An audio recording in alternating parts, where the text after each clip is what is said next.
Barbadians will continue to pay more in the supermarket for the foreseeable future, as the global food system's resilience continues to be tested. There is no denying over the last 2 years, the COVID-19 pandemic resulted in logistical shipping challenges and supply chain disruptions, especially for small island developing states heavily dependent on imports. And if that was not enough, the geopolitical conflict involving Ukraine and Russia has compounded the issue with an even greater hike in food and oil prices. But perhaps the greatest challenge to the global food system is the climate crisis. While for many here in Barbados, climate change is primarily linked to natural disasters, hotter days, and more sargassum seaweed, the reality is it will impact the country's access to the foods Barbadians have grown accustomed to. With many source markets experiencing extreme droughts, shortfalls in agricultural production are increasingly becoming a concern. Mike Wood is a third-generation farmer in California's San Joaquin Valley. He grows 200 hectares of almond trees. This valley is a cornucopia of agricultural plenty. Rich soil and a benign climate produced a vast bounty of meat, milk, vegetables, fruits, and nuts. But global warming is changing the valley. 2021 was the second driest year on record. While some years are wetter than others, repeated drought strains the capacity of an elaborate system of canals and reservoirs that bring water from far away. It's getting hotter, too. The valley hit a record 45 degrees Celsius in September. Land where fruits or vegetables might be grown would be left idle. It's not unusual to see sites like this, entire orchards ripped up and ground into mulch. These effects aren't unique to California.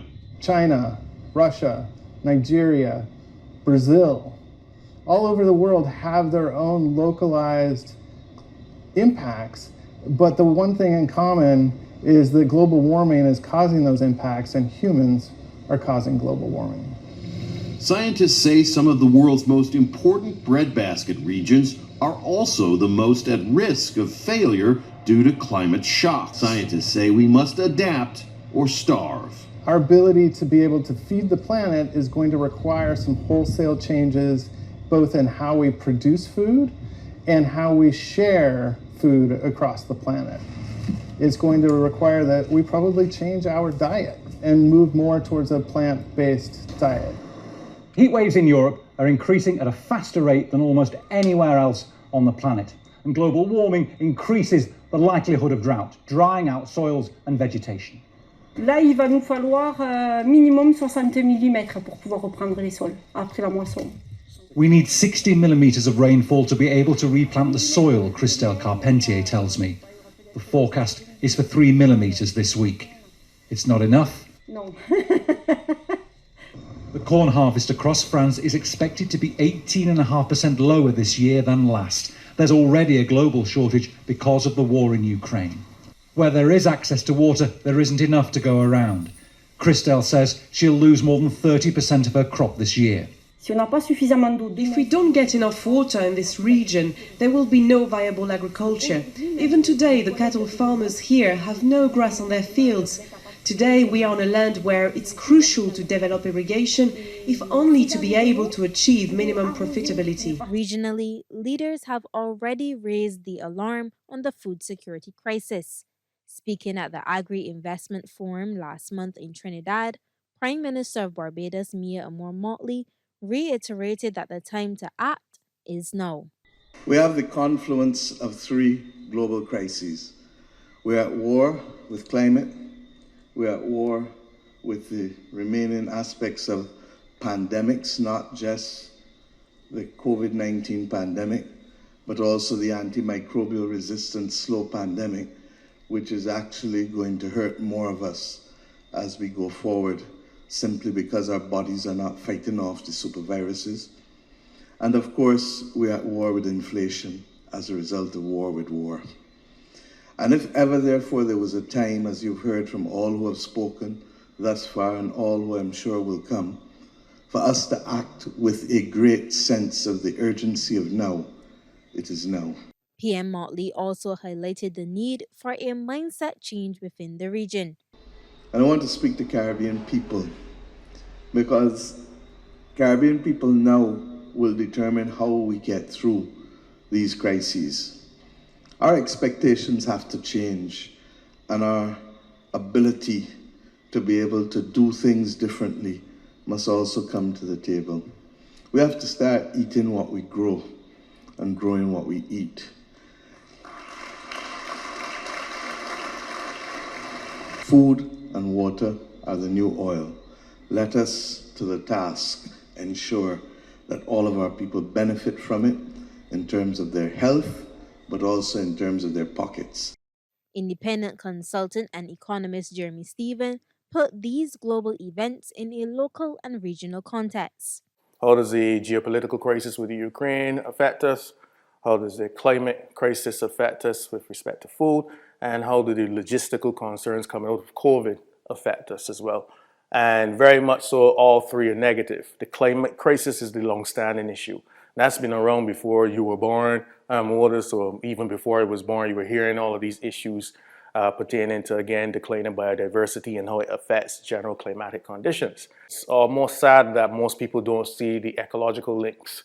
I mean, just as I tell people with respect to an economy, you're never sure, or there's nothing that stays in isolation in an economy. Crime impacts the economy, and likewise, economy impacts crime. The general weather conditions impacts food security, no matter what.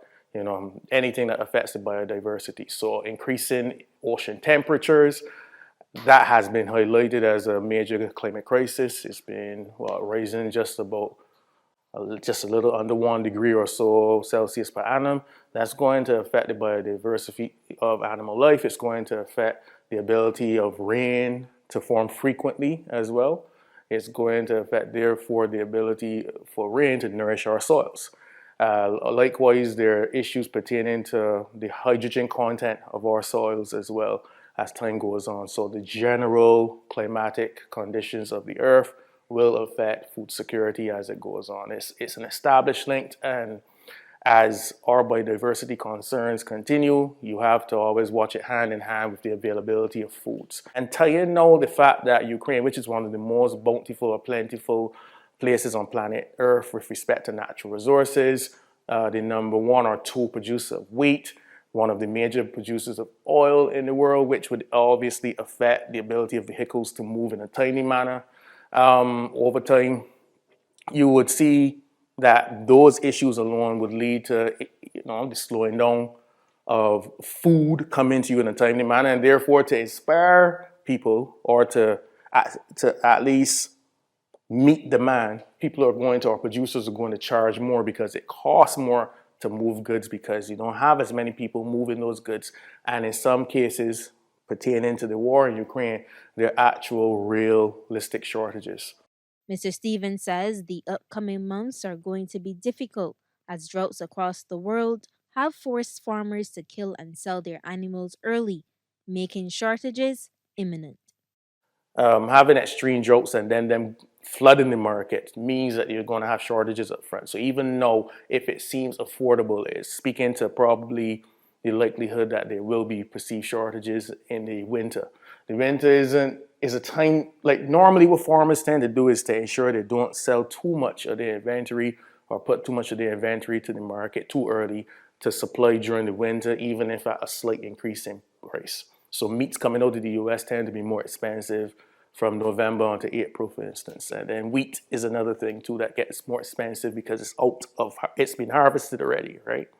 So you would expect if they've already gone ahead and supplied or oversupplied the market or pushed their inventories out, that the cost of doing so will drop now, but you'll see an effect definitely during those winter months. So leading into next summer, if we could sustain it, you're going to see a bump in food prices. And this is even worsened by the fact that already you still got logistical challenges. Right?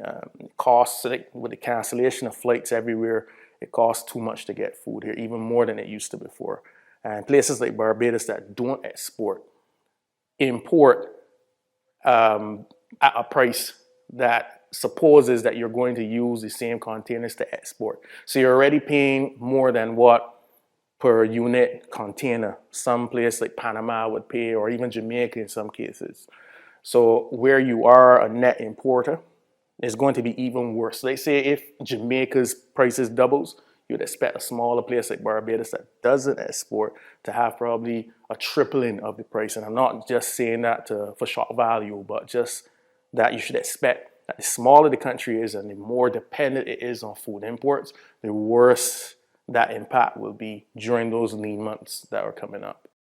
But this administration has already put measures in place to ease the impact of increased food prices. In July, Prime Minister Mottley signed an agreement with the private sector to leave their markups no higher than between 12 to 15% on 45 key items until 2023. The question then is, will that be enough as food prices continue to trend upwards? Well, look, that's a long-term question. No, frankly, no. And I'm not even saying this to be political. This is just straight economics.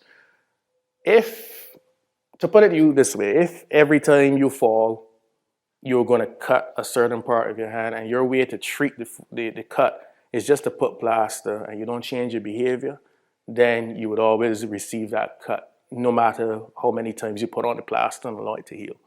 And by easing us, it gives us now, during this very tough time, very lean time where there's no foreign exchange coming into the country in any significant manner through, tourism especially, it gives us that ability to, plan our budget better, because food prices are extremely volatile out there right now and heading upwards. The world's trending towards a recession.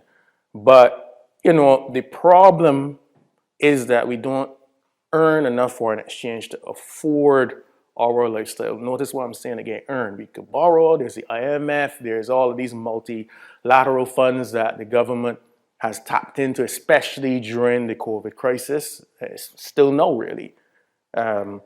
You can tap in that way, but it's not sustainable. That's borrowing money. That's essentially buying food on a credit card, right? Eventually you pay, but the cost, the social cost and the financial costs are so much higher. So the problem for me is, if there's no change in behavior, especially given that this climate crisis is worsening, and the United States under the last administration showed no will to change their own behavior, which impacts, in terms of their own global footprint, the entire world, carbon footprint, everything. This is a long-term problem. So some may say the best way to solve it is to focus more on food security, encourage Barbadians to plant more.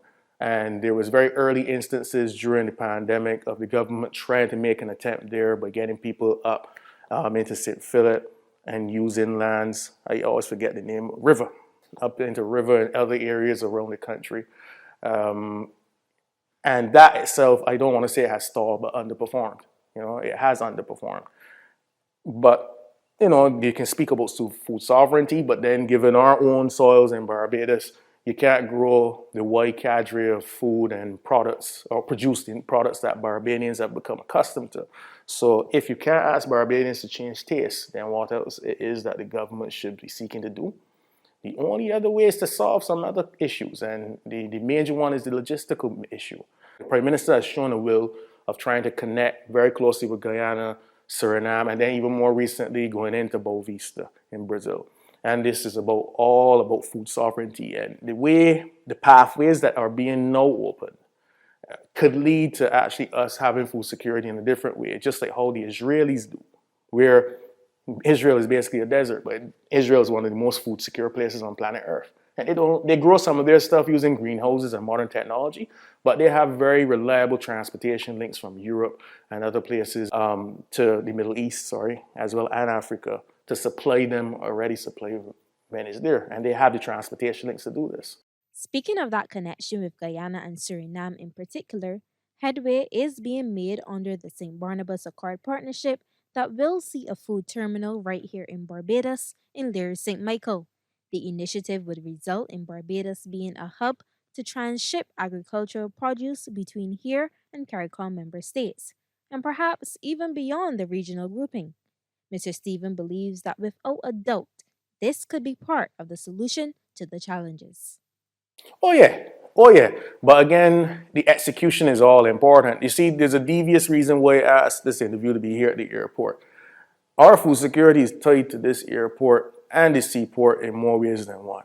And if we only view the airport as being a means through which you can bring people, tourists, and the seaport, people, tourists, or imports from outside of the region, then we are going to exacerbate the issue long term. So this area that we are in now, the airport, can, if they play their cards right, really lead to ease long term. And when I say ease, I don't believe prices ever go down unless there's a bounty of something. And the fact that interest is something in reality, you pay interest for the things you borrow, and most investment is via borrowing. Prices will always go up. The question is, how slow can you get that increase? That's what things like this will essentially do, in my view. You know, the St. Barnabas Accord, it would ease that inflation. Food prices in Barbados go up a minimum of 6% per annum. In some cases, above 12%. You know, and you could see long term if you can get established links into Barbados from under top regions like Boavista in Brazil, Suriname, Guyana, it should ease Bajans long term. But I would never say food prices will go down. Like, that's never happened in modern history. I don't expect it to do so now. Even though the administration has put the price controls in place, it's a short-term measure. In a few months, the pressure will be there and prices will go up again, and they will have to continue putting price controls in place. And a government that is in the financial state of ours cannot sustain that long term. They cannot. As small islands with very scarce natural resources, and we're always very, very high in terms of climatic risk. Hurricane season, for instance, one bad hurricane kills an economy. So mitigation, in my mind, is more about being maneuverable, being able to get ahead of something. And even then, that's not enough in our small, fragmented state. Too many islands doing too many different things, all right? So in terms of food prices, they will always increase. It's just about getting ahead of the game and using your partners close by to ensure they can deliver things to you in a timely manner. Most of the price increases that we see outside of this inflationary period we're in comes down to two factors. Typically, that products can't get here reliably and products can't leave here reliably. Logistics remains a concern in achieving food security, not just for Barbados, but for the region.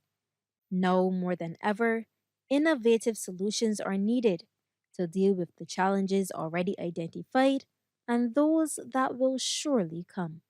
I'm Krystal Hoyte. Thank you for joining us.